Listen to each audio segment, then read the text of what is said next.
তো হে boys and girls, আসসালামু আলাইকুম। তো রাইট নাও অনেকদিন পরে আজকে আরেকটা ব্লগ রয়েছে। আজকের ব্লগটা হবে আমার বন্ধু নিয়ে। মানে বন্ধু সেট কিনতেছে কয়েকদিন বাদে বাদেই। হ্যাঁ, সেট কিনে এর আগে কিনছে 13 প্রো, আবার আরেকটা কিনছে 13 প্রো, আবার এখনও কিনতে দিতেছে 13 প্রো। শালার এত 13 প্রো দা কী করে আমি জানি না। আর 13 প্রো ডিসপ্লে টানা থাকে, তারপরে 13 প্রো আমি এটা জানি না কদিন আগে 13 প্রো ডিসপ্লে কাট খাইছে। কট খাইয়া বেচছে 30,000, 20,000 টাকা না 30,000 টাকা লস খাইছে। তারপর আবার 13 প্রোই কিনতে যাইতেছে। আমি তারা না করতেছে যে 15 লইস বা 14 প্রো লো, না 13 প্রোই লইব। আর তার ইচ্ছা, তার ব্যক্তিগত ব্যাপার।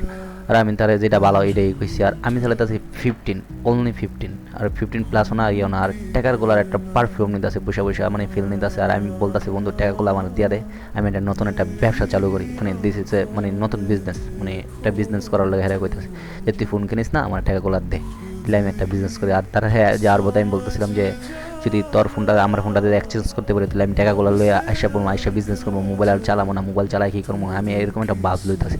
বাট যা মায়া লেগে গেছে আর মোবাইল দিই নাই। আর আয়া পড়ছি গ্যাজেট পয়েন্টে। মানে গ্যাজেট পয়েন্টে এর আগেও আমি একটা ফোন নিয়েছি স্যামসাং, এই তারও নিয়েছি। মানে তার এই ফার্স্ট টাইম তার লোক আইসি 13 প্রো নিতে। এর আগে তো একাই আইসি, এর আগে আমি একা একটা স্যামসাং নিয়েছিলাম গ্যাজেট পয়েন্ট থেকে। তো আমার 15টা দেখাইছিলাম এক্সচেঞ্জ করার লাগে। বাট যে মহাজন সে কল ধরতেছে না, তার জন্য টাকাগুলো দিয়া, যে ক্যাশ টাকাগুলো দেওয়া, এই টাকাগুলো দিয়ে একটা ইয়ে করতেছে। আর বন্ধুর টাকা লইয়া আমি একটা ভাব লইতেছি যেরকম আমি ওরে কিনে দিতেছি। বাট বন্ধুর টাকা মানে আমার টাকা, কিন্তু টাকাগুলো যদি দিত তাহলে মনে করেন আমি নতুন আরেকটা ব্যবসা চালু করতে পারতাম বা কিছু একটা করতে পারতাম।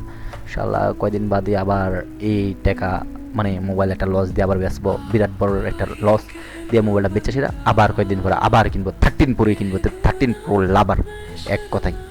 আর আমি যেভাবে গন্তাছি যেরকম লাগে আমি কোটিপতির বাপের একমাত্র লতা সন্তান, মানে যেভাবে আমি তার টাকাগুলো দিতেছি আর তার টাকাই তারা আমি দিতেছি না, এরকম একটা ভাব দিতেছে যেমন আমার টাকাতে আমি কিনে দিতেছি। বন্ধু দেখছস? আর এসব টাকাগুলো দিয়ে সেরা তারপরে আমরা চলে যাই কাচ্চি হিসাবে, মানে কাচ্চি হিসাবে যাই। আমি দেখাই যাচ্ছি 13 প্রো একটা কাভারও লাগাইছে, ক্যামেরা অফ ক্যামেরায় সিলিকন কাভার। আর ফোনের লগও চেঞ্জ করা হয় না, কিছু চেঞ্জ করবো পরে দেয় প্যালাডিও চেঞ্জ করবো। আর আমি ক্যামেরাগুলো একটা ভারী দিয়েছি। বাট ক্যামেরাগুলো ভারী দিলে একটা ডিসপ্লে একটা ভারী মারে। আমি বলছিলাম বড় কইতেছে না, এটা আয়নার সামনে গেলেই নাকি এরকম হয়। আমি 13 প্রো বুকে এত কিছু জানি না, হ্যাঁ জানি মানে 13 প্রো লাভার দিয়ে মানে আয়নার সামনে গেলে নাকি ডিসপ্লেটা কাপ মারে বা ইয়া করে। আর এদিকে আমি 15 দেখতেছি আর ওইতে 13 দেখতেছে। তারপরে আমার বন্ধুর রেডমি 18 প্রো ম্যাক্স, মানে 19 প্রো ম্যাক্স বাইকের আমার দেশে বন্ধু দেখ তোর কাছে এই সেটটা আছে। আর এই সেটটা এরকম একটা মায়ের কাছে দেন, মায়ের খায় বেহা হয়ে রয়েছে। আর সামনে তার ডিসপ্লে টুটি ফুটি। আর একটা ডায়লগ দিছে, লোগো নে মেরা ঘর ভি নেহি দেখা। মানে ডায়লগটা হের মুহূর্তে শুনলে আর একটু অস্থির লাগতো, বাট আমি শুনে দিতেছি।